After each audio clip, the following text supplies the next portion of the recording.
Dati ang buhay ko ay puno ng saya. Pero ngayon, parang nawawala na ang lahat. Sana po nagkamali.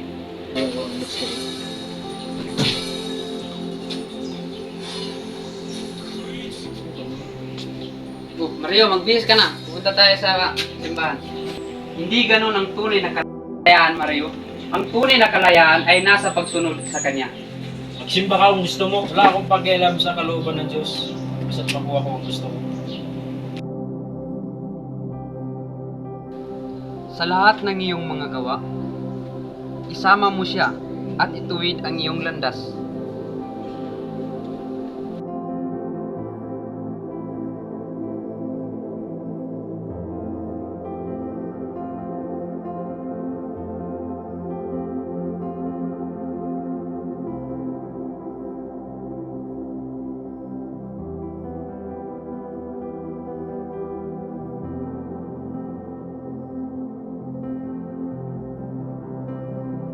Panginoon, tulungan niyo po kami. Sana, gabayan ninyo ang mga tao na hirap. Tulungan ninyo ang mga batang mahulila sa kanilang pamilya. Huwag mo kami pabayaan, Panginoon.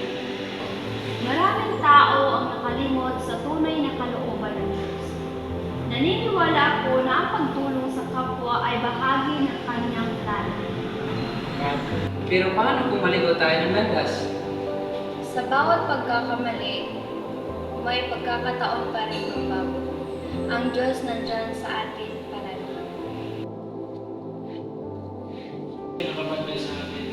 Hindi natin. Wala tayong makawalan ng pag-asa. Tayo sa ngalan ng Ama, sa Anak, sa Espiritu Santo. Amen. Panginoon, maraming salamat po sa pagkain na ibigay niyo. Sana mabusog kami ng grasya na galing sa inyo. Amen.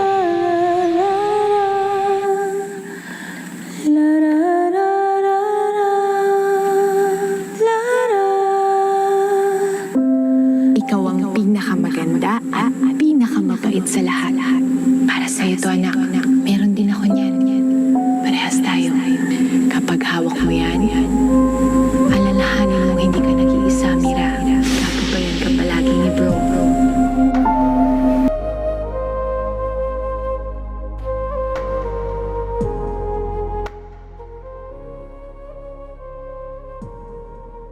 Para sa iyo to, anak, parehas tayo. Hindi ka nag-iisa.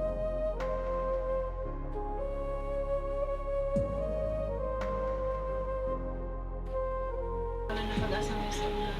Babalik siya. Naniniwala.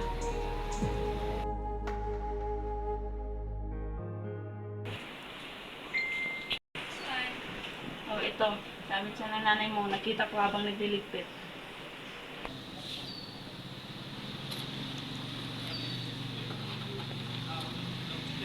Hindi ako mawawala ng pag-asa.